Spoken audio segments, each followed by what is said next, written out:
flour, eggs, and a secret no whisk could hide. Welcome to Marple Mysteries. I am your host, Harrington. Where in the world are you watching from? Let me know below. Your comments always make these stories come alive. Let's dive in. It was a Thursday, which meant Fritz was up to his elbows in lamb bones, tarragon, and divine inspiration when the doorbell rang. I had just finished penciling in Wolfe's next week of appointments, which, incidentally, were as blank as the expression on Inspector Kramer's face whenever Wolfe told him to go soak his badge. As usual, Wolfe was in the plant rooms upstairs, whispering sweet Latin nothings to a batch of Cypripedium hybrids that, according to him, could outlive a pope if properly coddled. I opened the door and found myself looking at a woman who didn't fit the usual categories. Not a damsel in distress, not a dowager with a lawsuit, and definitely not someone looking to sell magazine subscriptions. She was compact, maybe mid-40s, wearing a trim navy dress with a belt that said she knew how to organize a boardroom and a glare that said she'd had to. She had strawberry blonde hair in a severe twist and carried a briefcase, not a handbag. Her perfume smelled faintly of cardamom and lawsuits. "I'm here to see Mr. Wolfe," she said, brisk as a credit rejection. "Join the club," I told her. "He's currently communing with orchids. Do you have an appointment?" "No, but I have something that will interest him." She hesitated just long enough to let me know she was calculating whether I had half a brain. "Tell him it's about Isadora Rule." That landed like a pin in a cathedral. I hadn't heard that name in 3 years, not since Wolfe had, reluctantly, and with considerable indigestion, helped extricate Isadora from a particularly sordid legal knot involving a counterfeit heirloom cookbook, 3 litigious chefs, and 1 dead sommelier. "Come in," I said. By the time she was seated in the red chair in the office and I had buzzed Wolfe, he was already lumbering downstairs. He entered with that familiar scowl he wore whenever reality intruded on his chlorophyll romance, and took one look at her without bothering to sit. "You are not Isadora," he said, as if personally offended. "No," the woman said. "I'm her business partner. My name is Laurel Booth." "Pfui, what does Miss Rule require now?" Laurel Booth's expression didn't flicker. "Nothing. She's dead." That got Wolfe to sit. I stayed leaning against the edge of my desk, arms crossed. "Start from the top," I said. "And don't leave out the part where you thought this was a case for Nero Wolfe." She unlatched her briefcase, like she was unlocking a vault, and pulled out a cream-colored envelope. It had no return address but bore Wolfe's name, written in a familiar hand. "She mailed this to you the day before she died," Booth said. "I intercepted it. I wanted to read it before deciding if it should reach you. Now I think it should." Wolfe reached for it with those thick fingers of his, slit it with his thumb like peeling a grape, and read silently. His eyes narrowed at line 3. At line 5, he grunted. At the end, he folded it and placed it beside the orchid book he'd brought down with him. "She believed someone intended to ruin her," Wolfe said. "She didn't say murder," I asked. "She said undo." In Isadora's lexicon, the distinction is semantic. He turned to Booth. "Was it murder?" Booth hesitated. "No. The coroner said heart failure. But I don't believe it." "Of course you don't. I muttered. "Or you wouldn't be here," Booth ignored me. "There were signs. Isadora had become paranoid. She said someone had been tampering with ingredients in our kitchen. Her personal journals were rifled, and 2 weeks ago, during a tasting event, someone swapped a jar of star anise with toxic black hellebore. Isadora caught it before it reached. The source barely. A suspicious substitution, Wolfe said almost gently. Booth nodded. She believed someone wanted to sabotage the business, our brand, our upcoming cookbook, maybe her reputation. "Our brand?" I asked. "What exactly is your line?" Laurel and Rule, she said. Gastronomic consultants. We ghostwrite cookbooks, design high-end restaurant menus, advise on food startups. We're known for our flavor mapping technique. Which sounds like science, I said, but smells like publicity. It's both, she replied coolly. And lucrative. We were due to launch a spice line with bellwether imports in 2 months. Isadora's death has thrown it into chaos. Was the hellebore incident reported? Wolfe asked. No. Isadora refused. She didn't trust the police. She thought they'd dismiss it as melodrama, which you believe it was not. I believe someone wanted her humiliated, discredited, and when that failed, convenient heart failure, I finished. Wolfe closed his eyes. That's how you knew he was paying more attention, not less. Why bring this to me? Now. She took a breath. Because I read the letter. Because you were the only person she said she trusted, though she didn't say it in quite those words. And because this morning someone broke into our office and stole a spice jar from our test kitchen. I blinked. A spice jar? Cinnamon, she said. But not just cinnamon. Isadora had been working on a blend she said was revolutionary. A signature mix for the product launch. She guarded it like nuclear codes. And now it's gone. Wolfe opened his eyes. Pfui. That meant we were in. I asked, You want Wolfe to investigate a missing spice jar? She turned to me with unflinching poise. I want Mr. Wolfe to tell me whether Isadora Rule was destroyed, and by whom. Whether it was with poison, betrayal, or cumin, I don't care. Wolfe leaned back. I dislike culinary drama. I dislike conjecture. I dislike clients who conceal motives. I've told you everything. No, madam.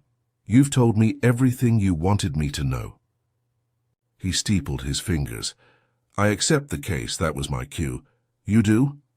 She was a vexing woman, but she made that tart of duck liver and cherry balsamic that one Christmas. She once persuaded me to try jackfruit. And because she wrote, If anything happens, I suspect Laurel will lie first and tell the truth later. Booth's mouth twitched. She knew me well. Wolfe nodded. Archie will begin at your office this afternoon. Bring me a list of all employees, clients, partners, competitors, and persons with access to your premises in the past month. She rose without another word and was gone. I looked at Wolfe. A spice jar. That's what gets you moving, he grunted. Nothing gets me moving, but sabotage of flavor is a sin I will not abide. I made a note. Client credible, motive murky, and someone somewhere is cooking up more than recipes. It was going to be that kind of case. By the time I got back from escorting Miss Laurel Booth out to the sidewalk, where she vanished into a black town car like she'd never been, we had officially crossed the line from peaceful brownstone sanctity into what Wolfe calls unwanted enterprise, the kind that usually results in a dead body, a lot of phone calls, and Fritz threatening to resign if people keep clomping around the kitchen. When I re-entered the office, Wolfe was still seated, eyes half-lidded and fingers pressing together, in front of his gut, which was stretched tight beneath a lemon-yellow vest. That vest meant he was feeling generous or irritable, or both. I didn't ask which. She's got nerves, I said, and a pitch. I don't know what to make of her. You're not expected to, Wolfe replied. You're expected to find out who has reason to make mischief in her kitchen. On it, I said. But before I wade into the land of spice, mixes and personality disorders, a question, what did Isadora's letter actually say? She clearly thought someone had it in for her, but what kind of sabotage was she worried about? Wolfe reached to the side table and handed me the folded letter. It was written in Isadora's signature style, precise, elegant, every loop on her G's like a final insult to cursive mediocrity. I scanned it quickly. If anything should happen to me, I want you to know I believe it will not be a mistake.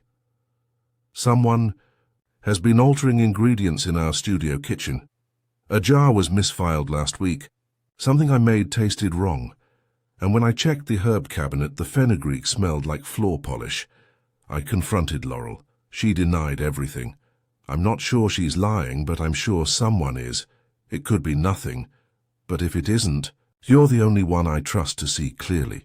No mention of police, no real detail. But enough breadcrumbs to bake a loaf. She suspected Laurel, I said, handing it back.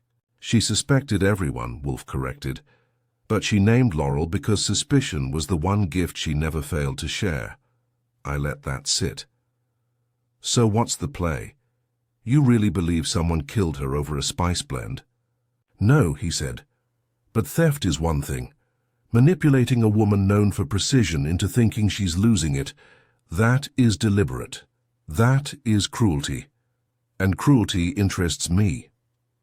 It would have been a fine moment for someone to ring the doorbell again and hand us the rest of the story. Instead, Wolfe pointed a finger like a priest bestowing an obligation. You will go to the Laurel and Rule offices. Be amiable. Be thorough. Record your impressions. And under no circumstances, consume anything they offer you. Yes, sir, I said. I'll refrain from the poison cinnamon. I left him to brood and went upstairs to grab my coat and a notebook. When I came back down, Fritz was waiting in the hall with a face like he'd bitten into underripe gooseberries. She is here, he said in a tone reserved for mold or chaos. She who? Before he could answer, I turned and found a woman standing at the office doorframe. She was tall, elegant, and draped in a coat the color of espresso foam. Her hair was iron gray, her lipstick deep plum, and her gaze as calm and unreadable as Wolfe's when he's trying not to laugh at something stupid I've said. Excuse me, she said. Is this the residence of Nero Wolfe? I stepped forward. It is. I'm Archie Goodwin, and you are? Simone Vance, she said. I was told he might be willing to speak with me. It's about Isadora Rule. I shot a look toward the office. You people have a newsletter or something. She didn't smile. I saw Laurel Booth leaving. That's how I knew she came here. Wolfe's voice cut in before I could redirect her. Bring her in, Archie. She stepped in like a woman accustomed to expensive carpet and secrets. Wolfe didn't rise. He studied her with those half-shuttered eyes while she sat across from him and arranged her coat more carefully than I've ever arranged my taxes. Miss Vance, Wolfe said. Your connection to Miss Rule? I worked with her. As a flavor chemist. She recruited me 4 years ago to help refine their signature profile techniques. I left the company 2 months ago.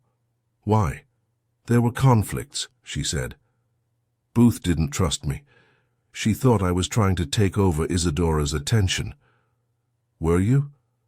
I'm a scientist, Mr. Wolfe. I have no interest in attention. That, he said, is patently false. All scientists want attention. Otherwise their discoveries die in drawers. She blinked once. Fair enough. Wolfe leaned forward, eyes glittering. Why are you here?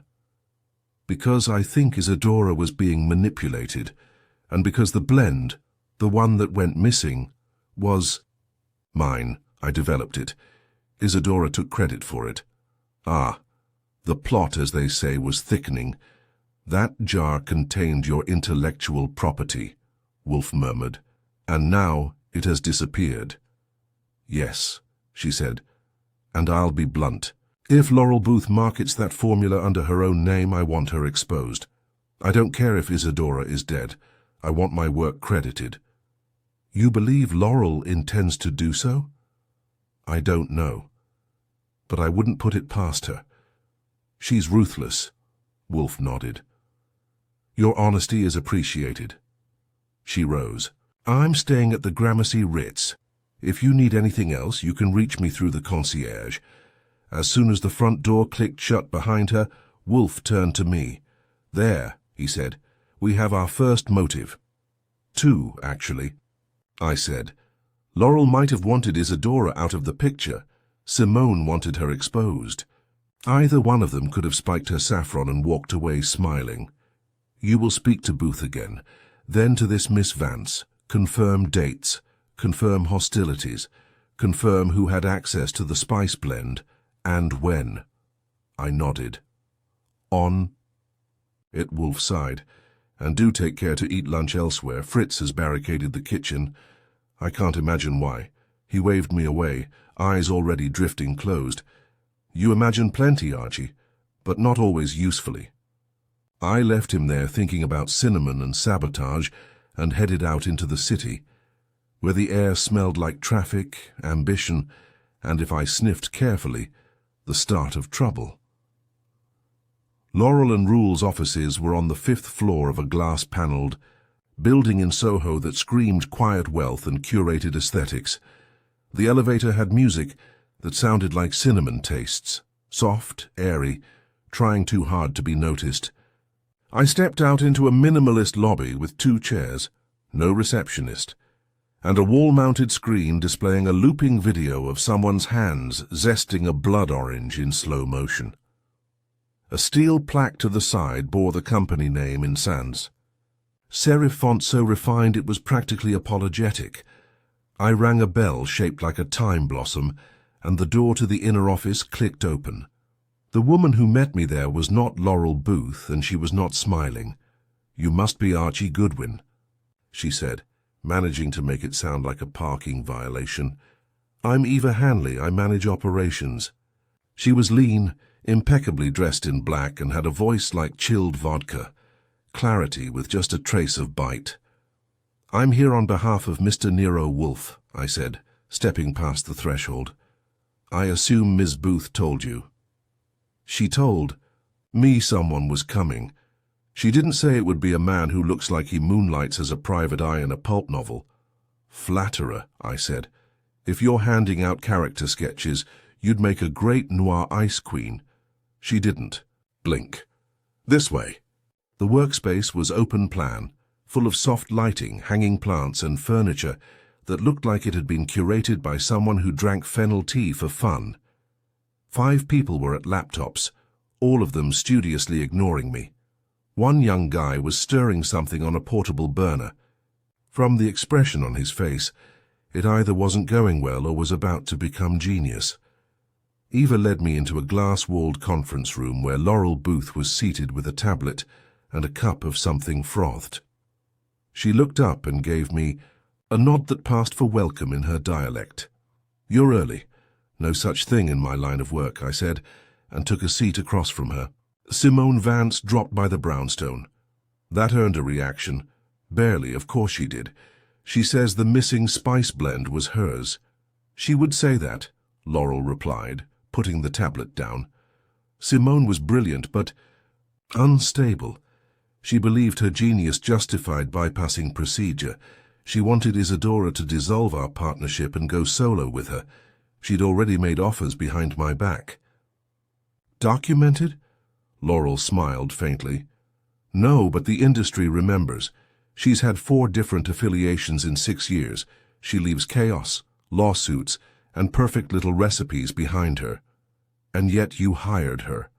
Laurel and Rule specializes in bold experimental flavor mapping, she said. That kind of innovation requires volatile minds. Isadora had a weakness for them. Did she have a weakness for you? Laurel looked up, level, meaning. Meaning did. You two get along outside of balance sheets and branded chutney. Her fingers twitched once. Isadora was difficult, opinionated, possessive of her ideas and her people. I managed the business. She made herself the soul. That worked. Until it didn't. Isadora thought someone was sabotaging your test. Kitchen. Yes, she said as much to me directly, and she accused me, and you denied it. Of course I denied it, she said, because it wasn't me, but I admit I didn't take it seriously. I thought she was being dramatic. She often was. Now she's dead. Yes, she said softly, and I was wrong. Eva tapped.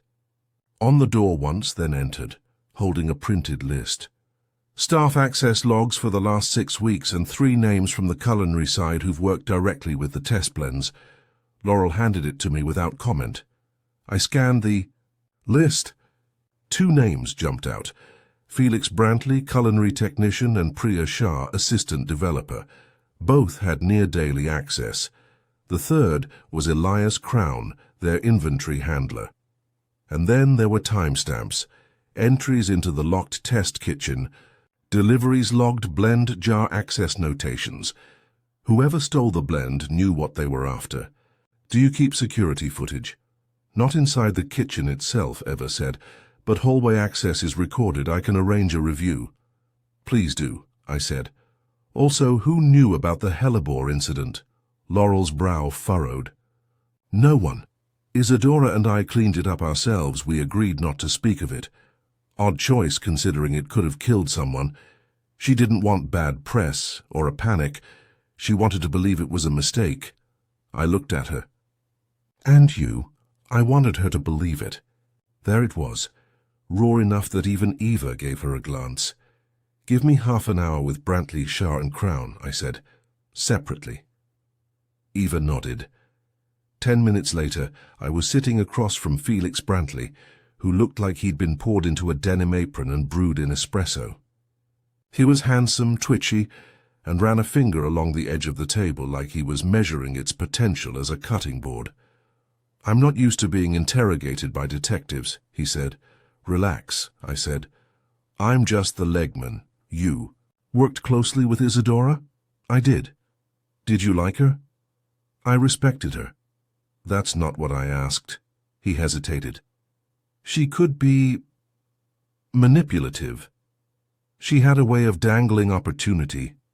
She told me once I was too pretty to be smart, then said I might prove her wrong. And did you? I think I scared her. She didn't like being challenged. Did she ever accuse you of tampering? No. Would she have been right to? He looked me squarely in the eye. No. Next was Priya Shah, 25. Sharp, soft-spoken, nervous. I didn't even know the blend was missing until this morning, she said. I thought Laurel was testing us. How so? She does that. Leaves things unsaid. Sees how we respond. Did you ever notice Isadora being rattled? Priya nodded quickly. Yes, she once asked me to weigh everything twice, even sugar. She said someone was trying to disorient her palate. I thought she was joking. But she wasn't. Did you ever notice anything strange with the jars? One day the rosemary smelled like paint thinner. I threw it out. She hadn't reported it. I thought it was a bad supplier, she said. Last came Elias Crown, who looked like a CPA trapped in a chef's job. Glasses, precise, methodical, hair parted like he used a ruler. I log everything, he told me before I asked. I run a tight system. Yet the cinnamon blend vanished. He stiffened. I logged that jar in myself. It went on shelf B, row 2, inside the cold pantry vault. That's a 6-digit keypad. Who knew the code? Just me, Isadora, Laurel, and Eva, and Simone, when she was still here. I nodded. Anyone who might have wanted that blend gone? I have theories, he said, but I'm not sure they'd help you. Try me. He leaned forward. Eva Hanley used to work for Bellwether Imports, the company we're launching with. She said she quit on principle, but I've seen her take late calls, delete emails. So I think she's still talking to them, maybe negotiating on the side. I filed that away. You just moved to suspect number 4. I'm just telling you what I see. When I left, the air smelled of clove and calculation. I had 3, maybe liars and a kitchen, that had become the backdrop to sabotage, theft, and maybe something uglier. I had spice jars going missing, memories of hellebore and a dead woman who'd predicted betrayal but couldn't name the traitor. And as I stepped into the elevator, I realized something that tightened the knot around the whole mess. Every single person I'd just spoken to had described Isadora the same way. Brilliant, manipulative, exacting, and slowly unraveling. And all of them in their own way had let her unravel without asking why. Wolfe was going to love that.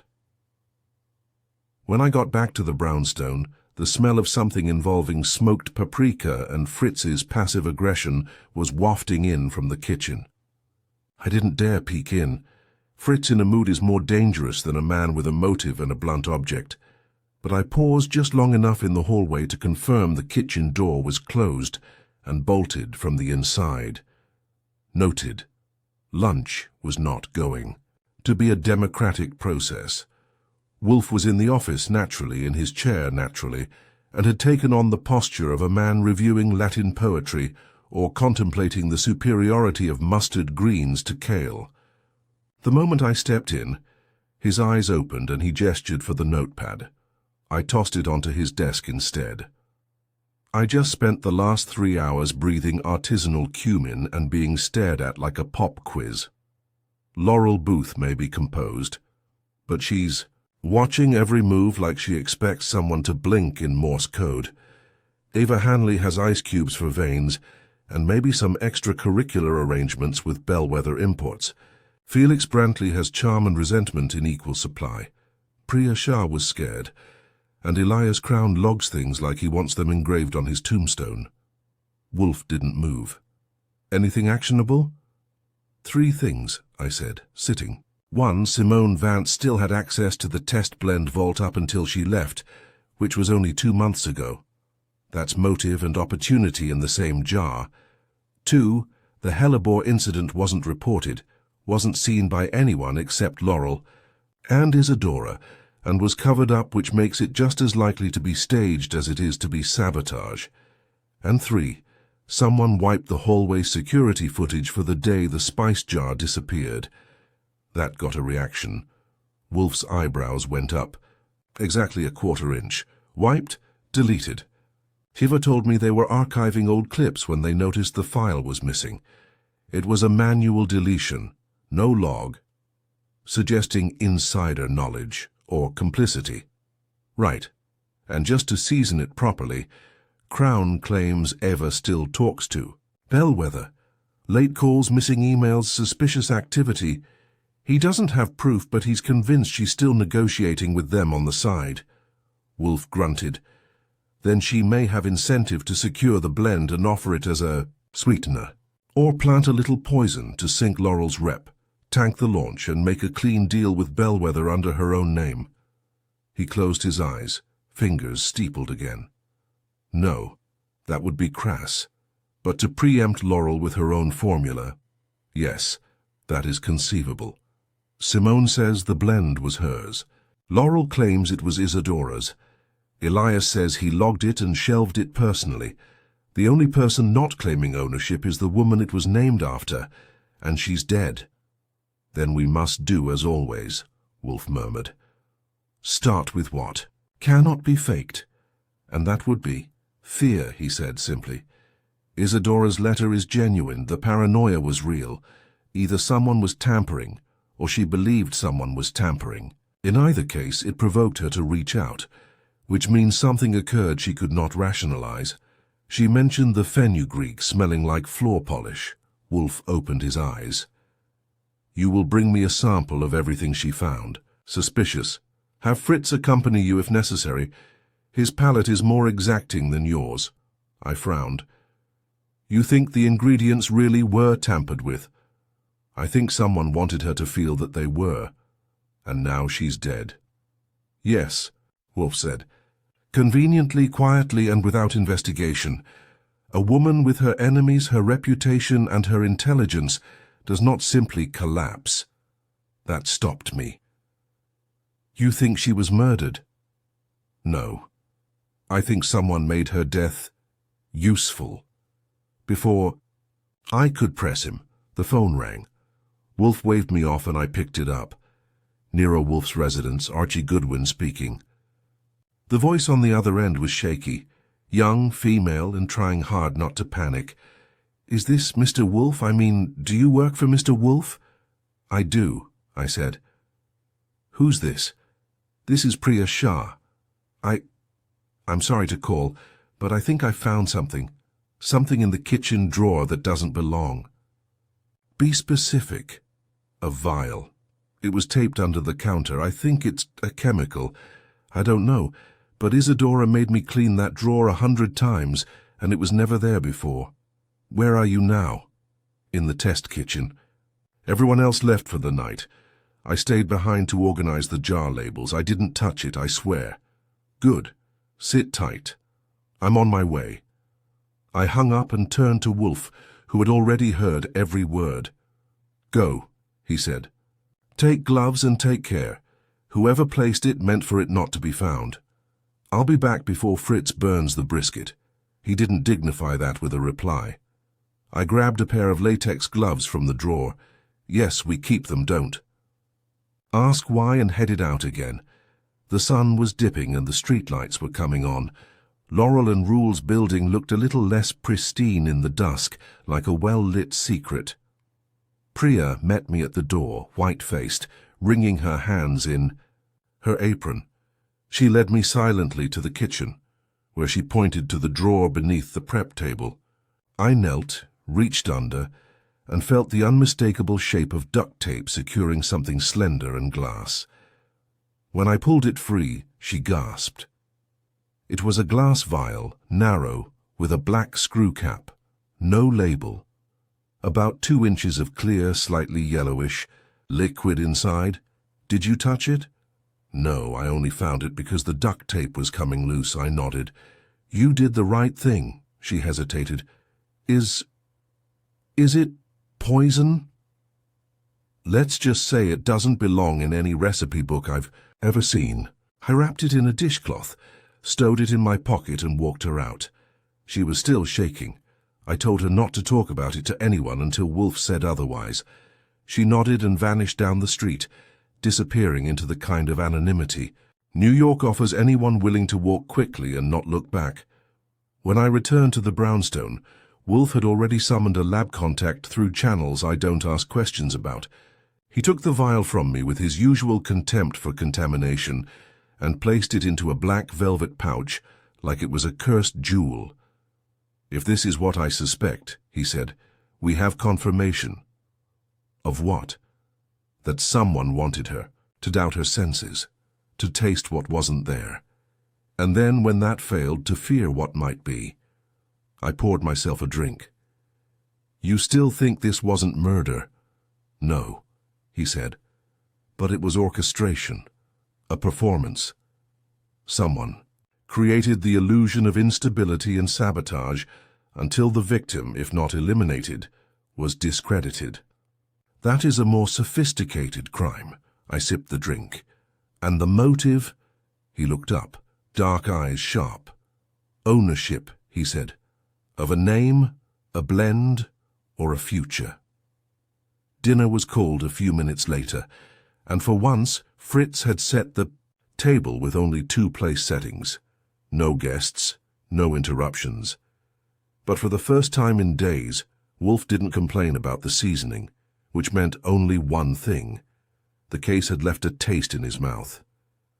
And he meant to find out who'd put it there. The next morning started with Wolfe declaring that breakfast was an intolerable frivolity, which meant he was thinking hard. He stayed in the plant rooms for an extra 20 minutes, came down without speaking, and didn't even flinch when Fritz put marmalade on the table instead of preserves. I knew better than to interrupt. When the lab report came in, he broke the silence. Your phone, he said curtly.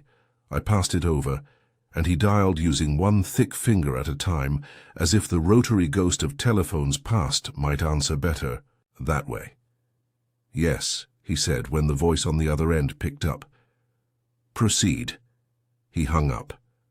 I waited.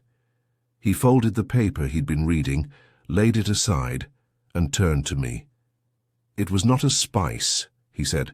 The substance in the vial is 2,4,6-trichloroanisole. Gesundheit, I said. A compound that imparts musty, moldy flavor in trace amounts. A single drop in a batch of cinnamon could destroy the integrity of the entire mix. So, not poison, just sabotage, targeting taste. Yes, Wolfe said. And something only someone with a deeply refined palate would detect, like Isadora Rule. That explains the paranoia. No, he corrected. It explains the plan. The paranoia was the goal. I sat back. So someone introduced the compound to the kitchen, let Isadora detect it, knew she'd believe someone was tampering with her blends, and counted on her unraveling. She was renowned for her sensory precision. Convincing her she could no longer trust it, what more efficient way to destroy her? I nodded slowly. But then she died. Of heart failure. Naturally. Conveniently, he said. He was right. It smelled wrong. Worse than trichloro whatever. And I had a growing list of suspects whose motives were suddenly clearer. So who benefits most from this unraveling? I asked. Bring them here, he said. All of them. Laurel, Eva, Simone, Brantley, Shah, Crown. Tell them I have reached a conclusion, and I require their cooperation. Any particular bait? Use your judgment, he said, but imply that the truth is no longer hidden. I left the office feeling like the bait myself. It took the better part of the day. Laurel agreed to come, guarded but curious. Simone arrived with her poise sharpened. Felix Brantley showed up in a shirt that tried a little too hard. Priya came wide-eyed and anxious. Elias Crown was silent, tight-lipped, resentful. Eva Hanley showed up last, precise and cold, with a look that said she'd kill the clock before she killed anyone else. By 7, they were all assembled in the office, each in a chair that never quite looked comfortable. Wolfe didn't speak until Fritz closed the doors behind him. I will be brief, Wolfe said. One of you orchestrated the collapse of Isadora Rule's credibility. You tampered with ingredients. You planted substances to distort her perception. You erased evidence. And then, when she was sufficiently destabilized, you let her fall. There was no gasp, just silence. A tense, collective inhalation held at the edges of politeness. Laurel was first. Mr. Wolfe, if you have evidence of wrongdoing, I expect you'll share it. I just did, Wolfe said. We recovered a vial of TCA, an olfactory contaminant, from your kitchen. I know where it was hidden, I know when it appeared, and I know who had motive. Simone leaned forward. I never had access to the kitchen after I left. No, Wolfe said. But you had motive. Isadora stole your formula. You wanted recognition, but you were too proud to act. Brantley shifted in his chair. You think one of us planted it? I think one of you constructed a very effective psychological cage, Wolfe replied. And only one of you had the skill to do so without arousing suspicion. Eva spoke then. With respect, Mr. Wolfe, this is theatre. Indeed, Wolfe said. And here you are on cue. She narrowed her eyes but didn't respond. Laurel, Wolfe said. You told me Isadora was paranoid, yes? Yes. Yet you made no attempt to verify her suspicions. You dismissed them, and then she died, leaving you in control of the brand. Laurel's jaw set. I didn't want her dead. I wanted her focused. Miss Shah, Wolfe continued. You reported the vial. Why? Because I was afraid, she said. Because I thought, maybe it wasn't just in her head. Crown gave a soft, disbelieving scoff.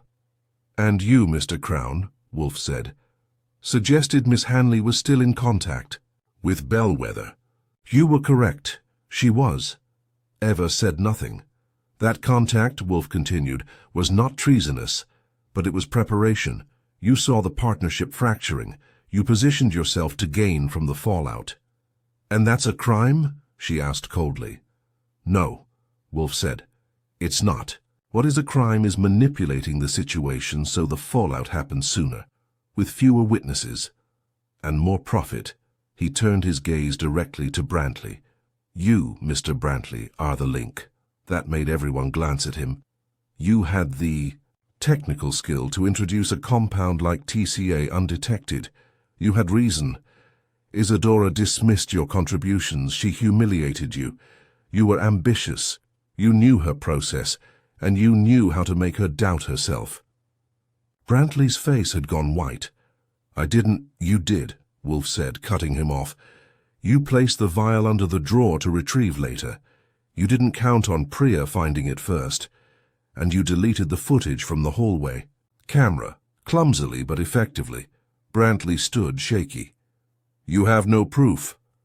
I have enough, Wolfe said, including your fingerprint, partial but distinct, on the duct tape. I had it lifted this morning. You used your thumb to press the seal. Silence. Laurel stared at Brantley. You sabotaged our launch? I didn't think she'd die, he said. She wouldn't let anyone else shine. She kept everything locked down. I thought if she cracked a little, if she pulled. Oh, you could step forward, Wolfe finished. Brantley dropped into his chair. I didn't mean for it to go that far. No, Wolfe said, with something close to sympathy. You only meant to wound. But fear is not a precise tool, especially in a woman who built her life on control. The silence that followed was heavy. Laurel stood slowly. Mr. Wolfe, thank you. We'll take it from here. No, Wolfe said. You will not. He reached for the phone. Mr. Kramer, if you would be so good. Yes, they're here. Brantley buried his face in his hands, and that was that. 20 minutes later, Kramer arrived, grumbling and red-faced. He'd get the confession formalized. Wolfe had played his part. The rest was mop-up. When they were gone, I poured us both a drink. Wolfe sipped his with eyes closed. He didn't want to kill her, I said. No, Wolfe murmured, but he wanted to silence her. And silence once begun can be difficult to end. Fritz came in with the tray, bearing duck à l'orange. Wolfe took one bite, sighed, and said, Thank God for clarity. I raised my glass. To flavor, I said. Wolfe lifted his own. To truth, however bitter it may taste. The next morning brought a kind of hush to the brownstone that you don't often get after a case closes, especially one that ends without a corpse, but still leaves you with bruised egos and an arrest warrant. Fritz, in celebration or relief, served baked eggs with pancetta and a lemon brioche that had me reconsidering the concept of forgiveness. Wolfe said nothing through breakfast, which meant his mind was still stirring, which meant in turn that mine couldn't rest either. When I brought in the morning mail, I saw his eyes shift almost imperceptibly at the envelope on top. It was a heavy ivory rectangle with no return address and handwriting that looked eerily familiar. Another letter, I said, setting it down. From beyond the kitchen grave? Wolfe didn't answer. He took the envelope, slid his finger under the flap and unfolded the note inside. His eyes moved left to right with the precision of a metronome. He grunted. Well? He held it out. A postscript. From the grave, as you say. It was another note from Isadora Rule. This one was shorter, less formal, still her writing, still her tone. But this time it felt more like a warning than a request. If this reaches you, it means I was right. Someone wanted me undone. Laurel has her ambitions, Simone has her pride, but Eva has something else, a plan. If you look, you'll see it. Don't trust the story that ends too neatly. I lowered the paper slowly. So, Brantley wasn't the end of it. Wolfe leaned back and closed his eyes. Isadora was many things, but not easily deceived. If she sensed a larger strategy, we would be foolish to ignore it. She pointed to Ava. She hinted, Wolfe corrected, a distinction worth preserving, but yes, Eva Hanley has been operating in shadows, and we accepted her denial too quickly. I nodded, thinking back to Crown's theory about her ties to Bellwether. You think she used Brantley as the fall guy? I think she allowed Brantley to take the fall. There is a difference. He steepled his fingers, a familiar signal that he was entering deep water. She was positioned to inherit more than anyone, he said. Laurel may have been the face, but Eva managed the machinery. If Laurel were implicated, If the launch failed, Eva could broker an exclusive contract with Bellwether, using the very blend at the center of the scandal. But she didn't plant the compound. No, Wolfe said. She didn't have. To Brantley's ego and resentment were assets she could guide without dirtying her hands. And the deleted footage. Brantley may have deleted the footage, Wolfe said, but someone first noticed it had been deleted and did nothing. That is also an act. I stood. I'll go see her. Wolfe didn't open his eyes. Be careful what you ask. The most dangerous conspiracies are built on omissions, not lies. I found Eva Hanley in a cafe in Midtown, halfway through a very green smoothie and reading the Financial Times like it was a menu. She looked up, saw me, and smiled faintly. Mr. Goodwin, has something gone wrong with the arrest? I slid into the seat across from her. Funny, you expected it to be over, wasn't it? That depends. Did you get what you wanted? Her smile didn't change. You're fishing, and you're deflecting. She set down her glass. I'm not going to pretend I didn't prepare for contingencies. I've worked too long and too hard to let emotion get in the way of practicality. That's a lovely line. Did you use it with Bellwether? She didn't blink. I terminated my official relationship with them last year. But not unofficially. She met my eyes then, cool and flat. You're accusing me of what exactly? I'm saying Isadora suspected you of something more than corporate maneuvering. And I think she was right. She suspected everyone. But she wrote to Wolfe twice and singled you out the second time. I think she saw what you were doing before you even acted. You let Brantley do the dirty work. You watched her fall apart and made sure it happened fast enough for you to step in. You're suggesting I engineered her collapse. You encouraged it. And maybe more. Her voice dropped. Can you prove any of this? Not yet, I said, but you've been careful. That's why I think you made one mistake. I leaned in. You assumed we were done. Eva's eyes didn't move. Her fingers stayed folded, but something in her changed, just slightly, like the air had shifted an inch to the left. Were you, she said very softly, I'd stop digging. You've got your villain. Let him take the blame. I stood. We'll see what Wolfe says. Back at the brownstone, Wolfe listened without interruption. When I finished, he opened his eyes and looked at me. She's not afraid, he said. She's planning. You think she's going to try to salvage the deal? Of course. Bellwether wants the blend. The scandal will fade. Laurel may still launch, but with her credibility damaged, Eva is in a position to broker a rescue. Unless we expose her. No, Wolfe said. That won't do. We must show her. Make her explain what she has no excuse for. I tilted my head. You want to bring her back? Yes. And Laurel. This time I'll ask the right question. We called both women. Laurel arrived first, tense and exhausted.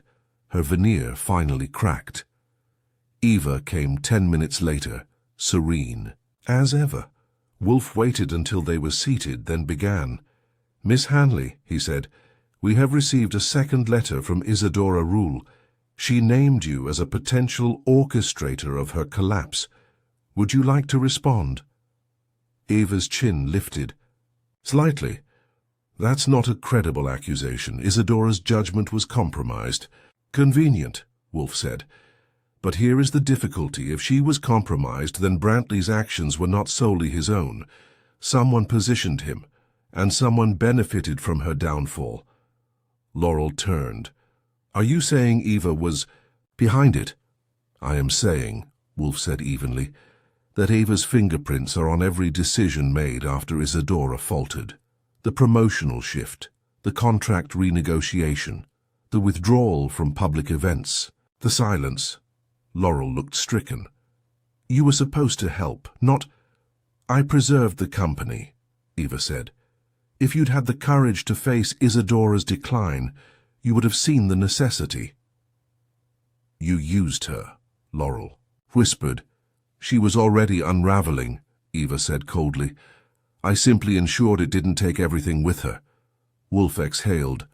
Thank you. That will suffice. Eva froze. You recorded that? Wolfe didn't reply.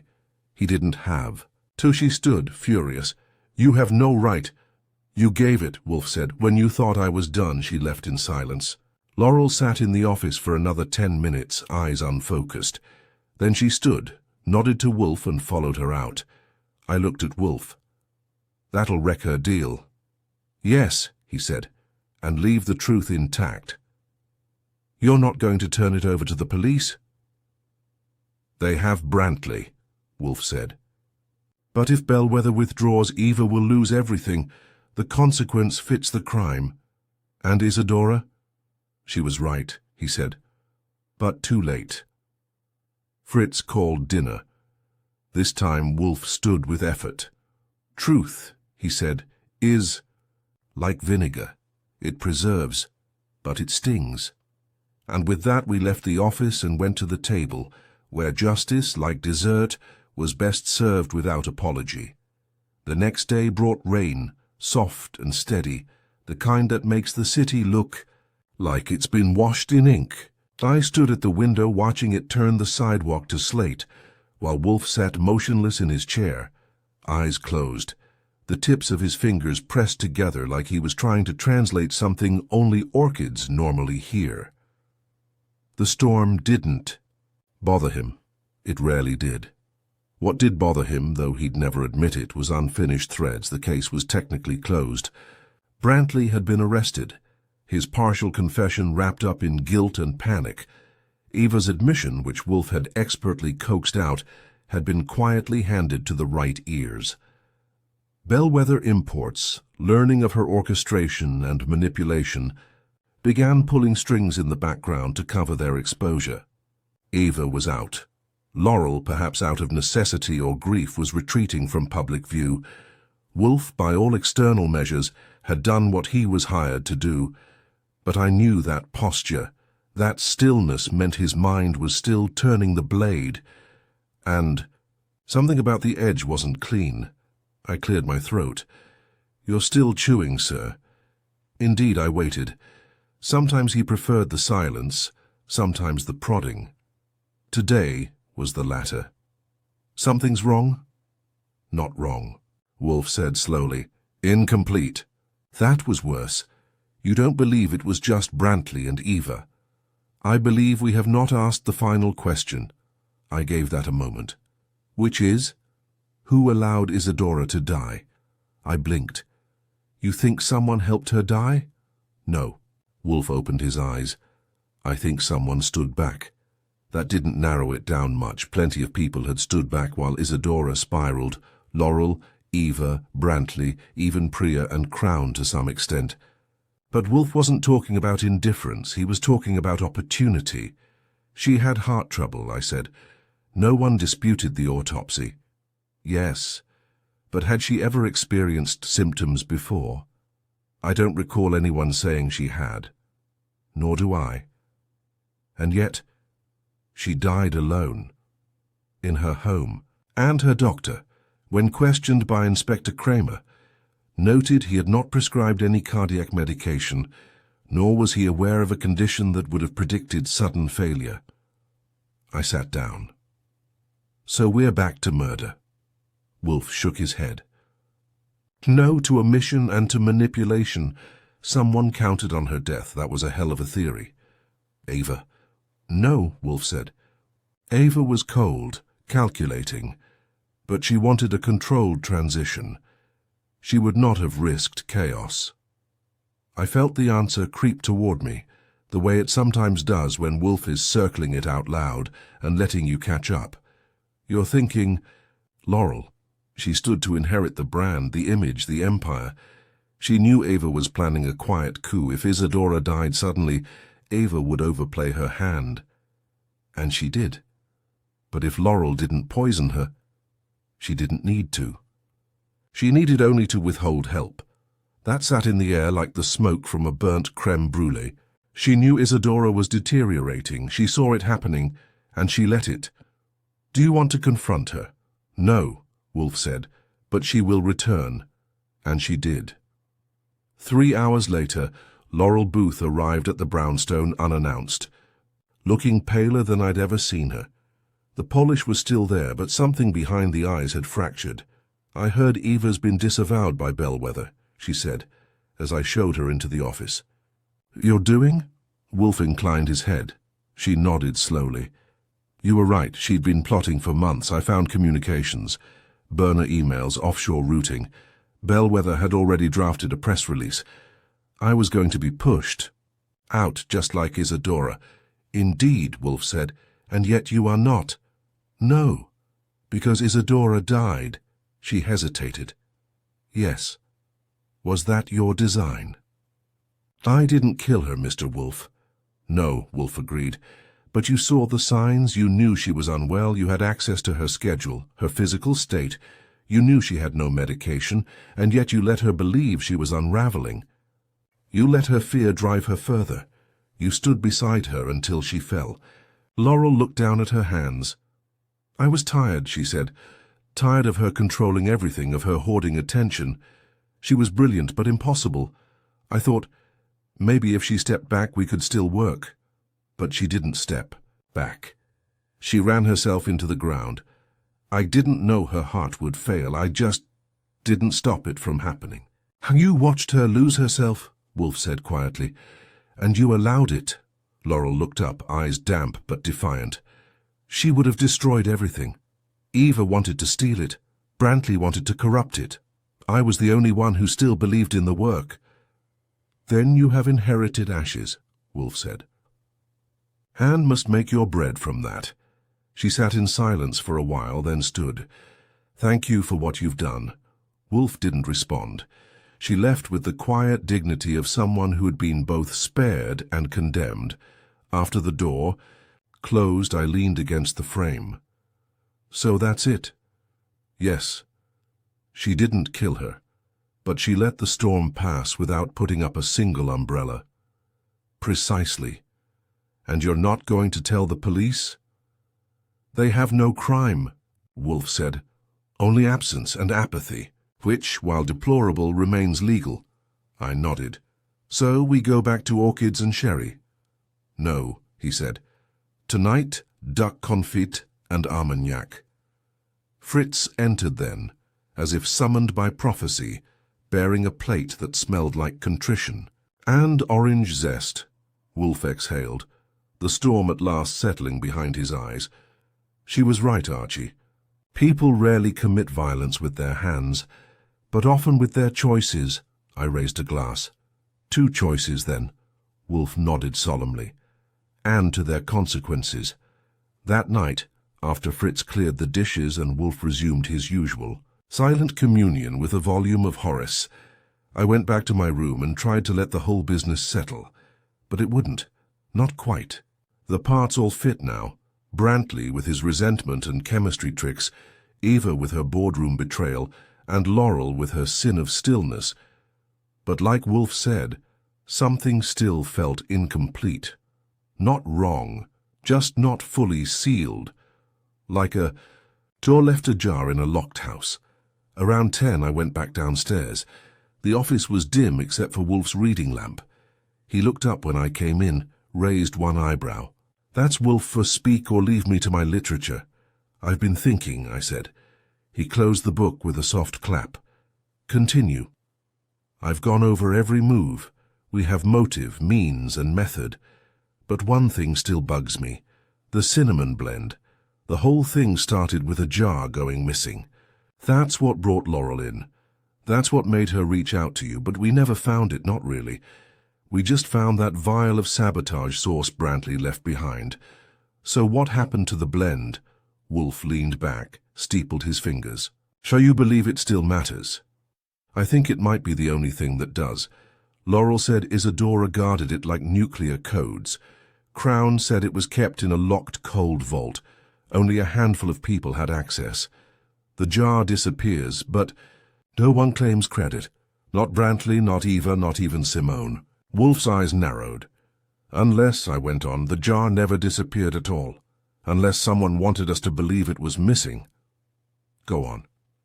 If the blend was never stolen, just hidden, then the person who hid it might have done so for protection, or leverage, or guilt, Wolfe murmured.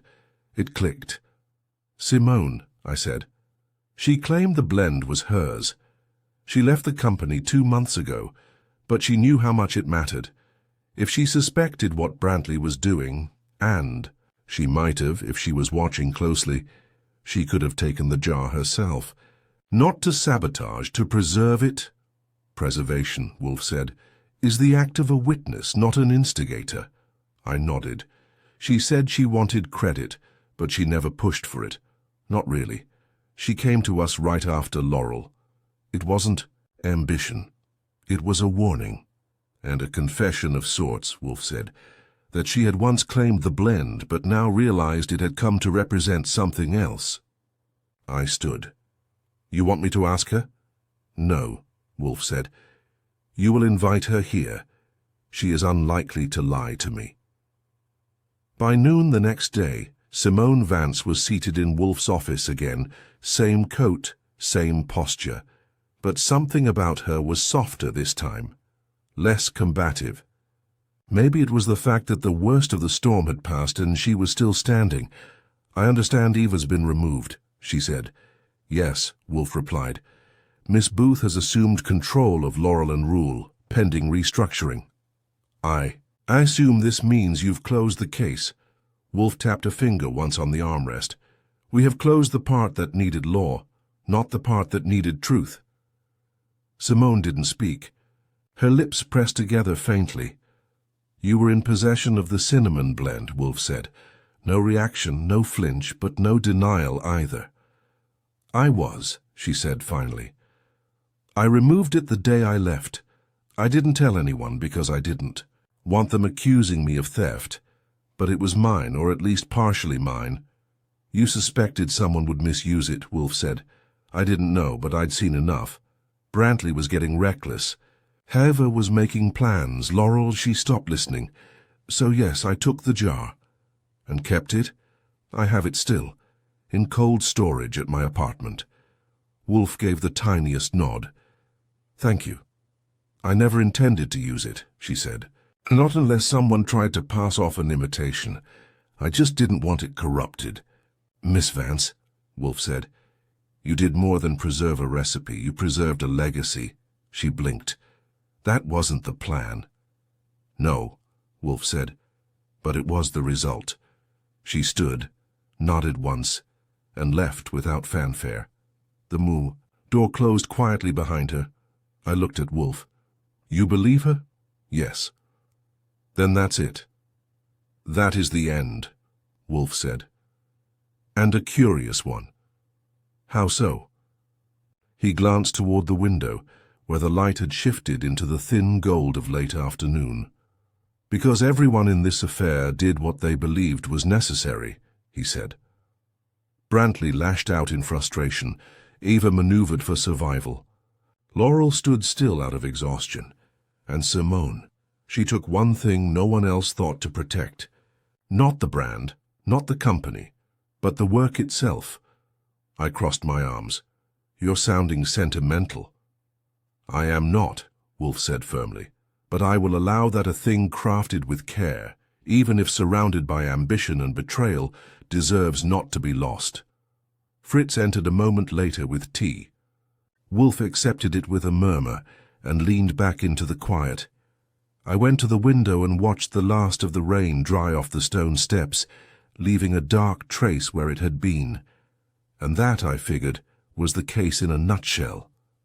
A trail of flavors vanishing and resurfacing, sweet and bitter in turns, but unmistakably real.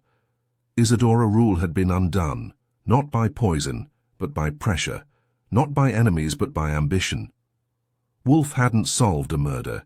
He'd exposed a conspiracy of silence and sabotage, trimmed it down to its spiced, selfish core and held it to the light.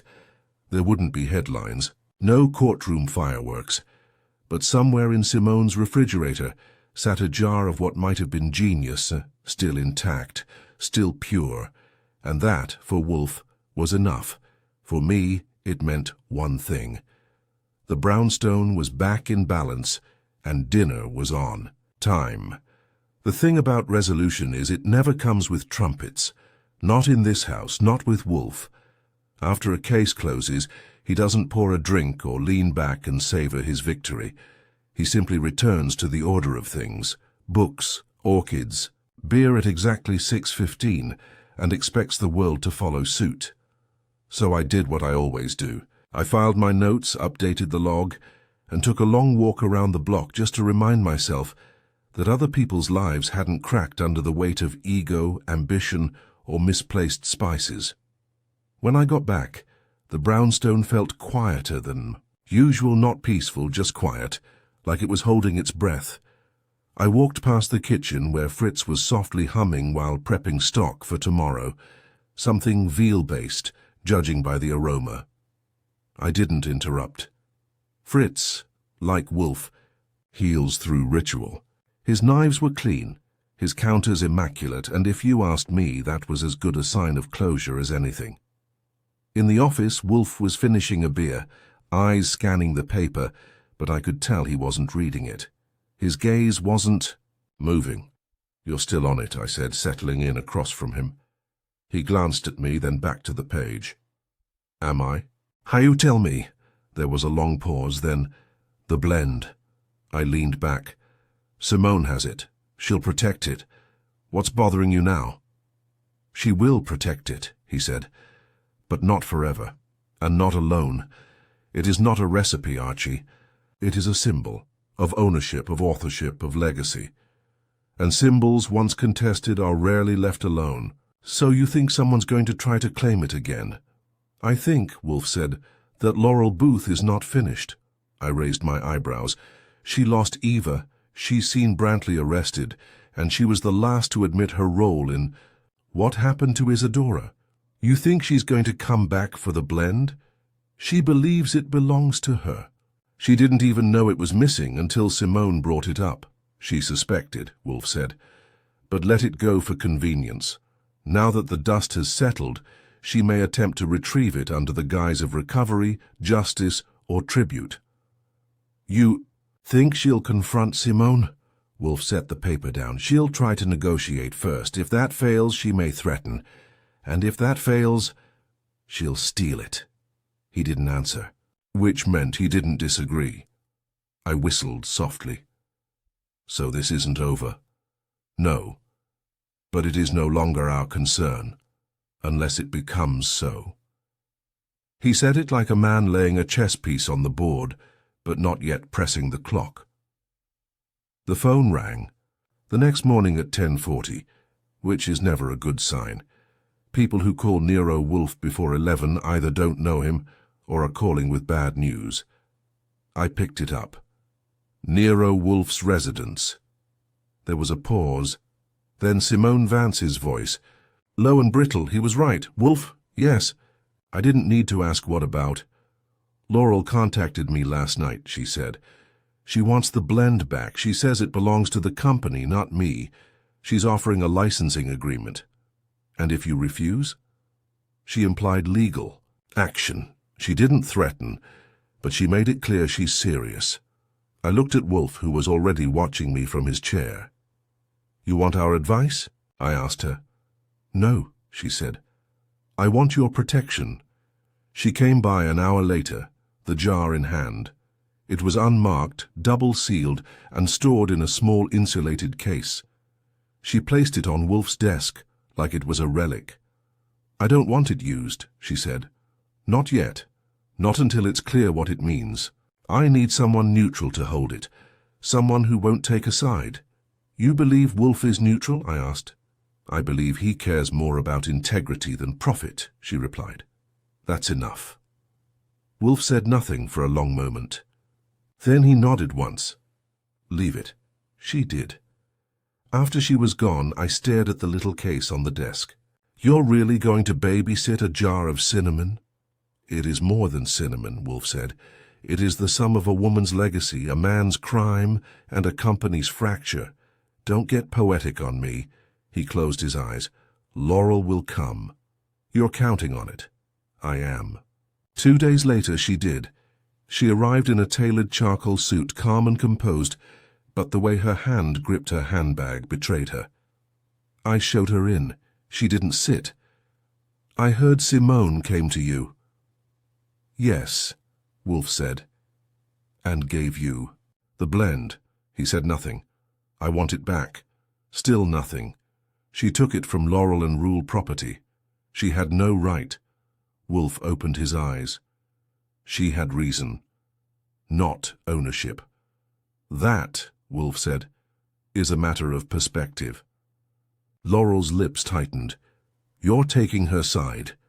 I am holding what she entrusted me. I am not endorsing her claim. But you're protecting it.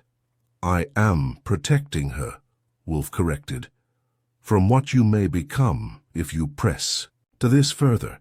Laurel stood silent. She built that formula, Wolfe said. You built the business. But the formula is not the business. It is a creation. It belongs to no one until someone lays claim with integrity. Laurel's voice dropped. I came here to ask. I'm not threatening you. Good, Wolfe said. Because threats would fail. She looked at him, then at the case. Her eyes held for a moment, then dropped. I'll make a formal request, she said. Not legal, just written. That, Wolfe said, is acceptable. She turned. To leave. Before she reached the door, he spoke again. You loved her in your way. She didn't look back. Yes. She loved only the work. Yes. She died for it. Silence. She died in it, Laurel said finally. There's a difference. She left. Wolfe sat still for a moment, then reached forward, laid a hand briefly on the case and exhaled. A blend of cinnamon and ghost, he murmured. I gave him a look. You're sentimental after all. No, he said. Just honest. The rarest spice of all. He lifted the case, turned toward the safe behind the bookshelf and stored the formula where it couldn't be touched. For now. 3 days passed. The case, or what was left of it, lingered like the scent of cloves after a roast, pleasant enough but unmistakable, and harder to forget than you'd think. The jar, now entombed behind the wall panel safe in Wolfe's office, had somehow turned into more than a symbol. It had become a dividing line between intention and action, between creation and control, and Wolfe, as usual, had positioned himself squarely at the fulcrum. I spent those days fielding calls. Not many, but enough. One was from a food journalist, sniffing around the Laurel and Rule shake-up, another from Bellwether Imports trying to confirm that Wolfe had secured a proprietary culinary asset, which is exactly the kind of phrase that gives Wolfe hives. I told them nothing. The third was a call from Kramer, not about the case, but about dinner. He wanted to know if Fritz still made that fennel-rubbed pork shoulder Wolfe had once served during a very reluctant truce. I told him maybe, depending on mood and moon phase, but underneath all that the tension stayed.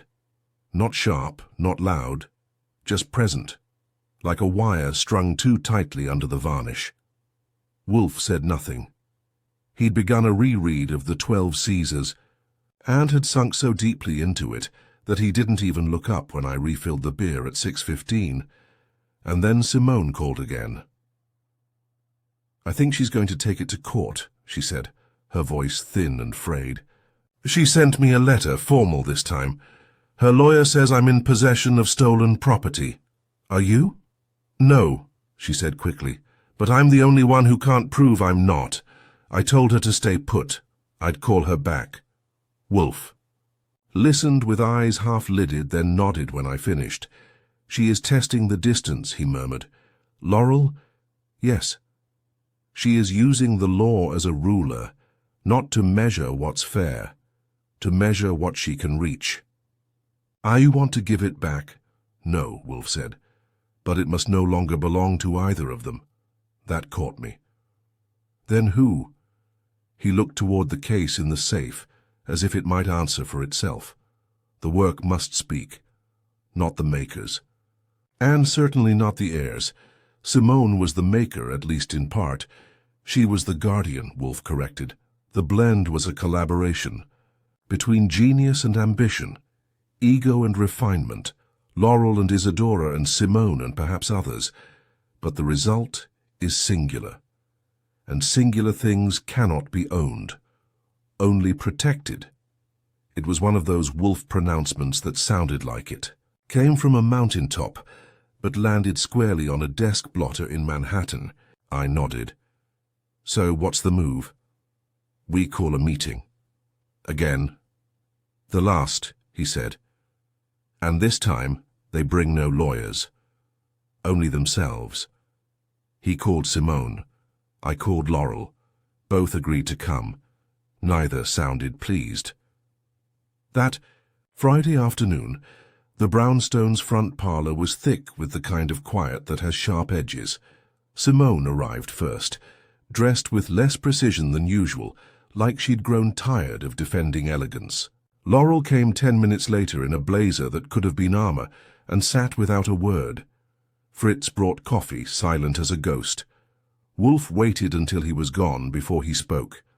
The blend, he said, is here. Neither woman moved. I have no intention of keeping it. I also have no intention of giving it to either of you. Laurel frowned. That's not your choice.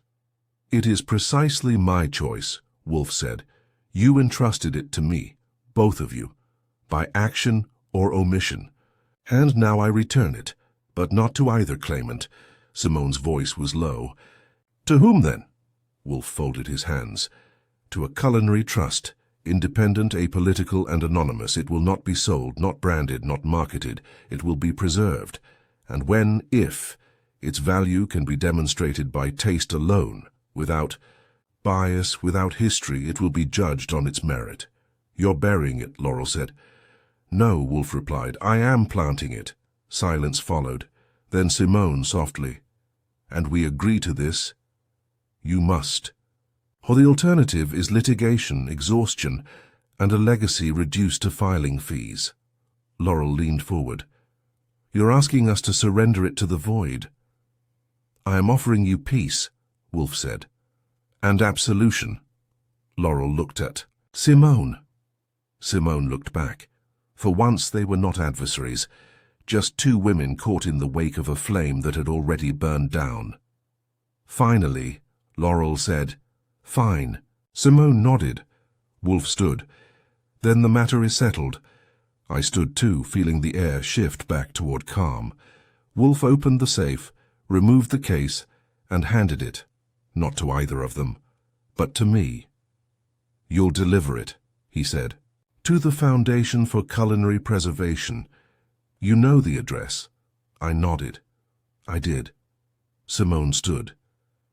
Thank you, she said quietly, for seeing it through.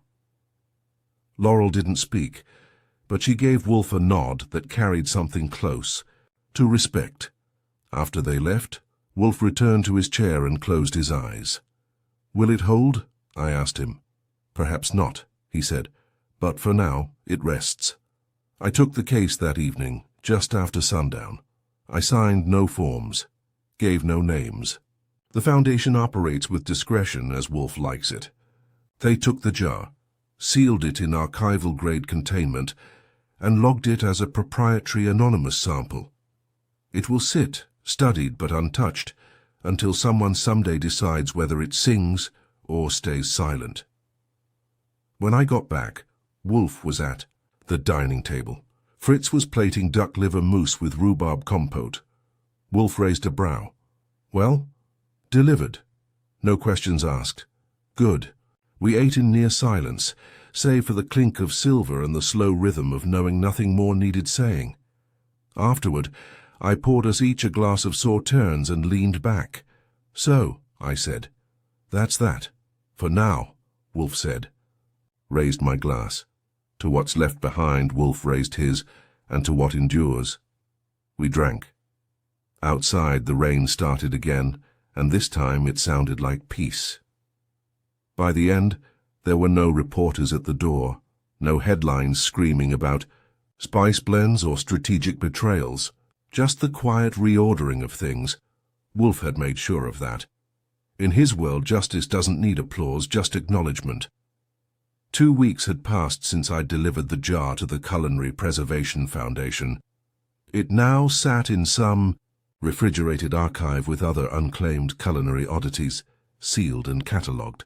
It hadn't been touched, at least not to tamper, and wouldn't be unless its origins could be agreed upon by those who still had a stake in it, which Wolfe had made sure was no one. Laurel Booth issued a company statement days later, full of vague nods to internal restructuring and a recommitment to integrity. Simone Vance stayed silent, though I did catch her name once on a podcast, discussing the ethics of authorship in creative industries. She didn't mention the blend, or Isadora, but I could tell, from the way her voice wavered slightly, that the weight hadn't left her. As for Wolfe, he returned to his routine like nothing had ever disrupted it. Orchids in the morning, reading in the afternoon, meals as precise and ceremonious as ever. Fritz, now unburdened of any visitors tramping through his kitchen, returned to his full glory, and the menus regained a kind of celebratory flair, though Wolfe would never admit there was anything to celebrate. One rainy evening we were sitting in the office, the windows fogged with the mist of late October. I had just finished typing up the final memo for our files, which Wolfe would read and annotate in his usual meticulous red pencil. The rain tapped against the glass with a rhythm that had nothing to do with justice and everything to do with how it feels when you've finally said what needed to be said. I leaned back and stretched. So that's it. Wolfe, lounging in the big chair with his hands resting on his stomach, opened one eye. Yes. No loose ends. None that matter. I'm not used to that, I said. Usually someone ends up arrested, furious, or dead. 2 out of 3, he murmured, and more than enough. I gave him a look. You really think Laurel will let it go? She must, Wolfe said. To pursue it would be to admit complicity. Not in crime, perhaps, but in consequence. And Simone? She will publish, eventually, but not that blend. She has other work. So we're back where we started. No, Archie, Wolfe said. We are never where we started. We are always where we have chosen to arrive. He closed his eyes again. After a moment I asked, and Isadora? He didn't move. She was undone by pressure, but also by love. She loved her craft too completely, to the exclusion of trust. She could not see the line between protection and control. That, too, is a kind of blindness. I nodded slowly, watching the rain blur the lights outside. There was something final about it. Not tragic, not triumphant. Just complete. You ever think, I said, that all this, preserving spices, defending recipes, filing disputes over cinnamon, might be a little beneath you? Wolfe opened his eyes. Archie, civilization is built on flavor, on what is chosen, refined, shared. If we abandon that, we abandon the very thing that distinguishes man from brute. And here I thought it was language, I said. That too, Wolfe said. But language without taste is mere noise. Fritz announced dinner with a gentle knock.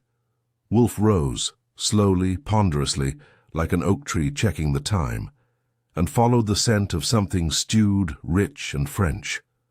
I lingered behind for a second, watching the glow of the desk lamp over the files we'd now close. Isadora Rule wouldn't get her name in lights or on a label, but she'd left something behind that mattered, because it had survived not just theft or tampering, but ambition. That was more than most people ever get, and Wolfe, as always, hadn't just solved the puzzle. He had contained the damage. I flipped off the lamp and followed him into dinner, leaving the office dark behind me and the storm slowly pulling away.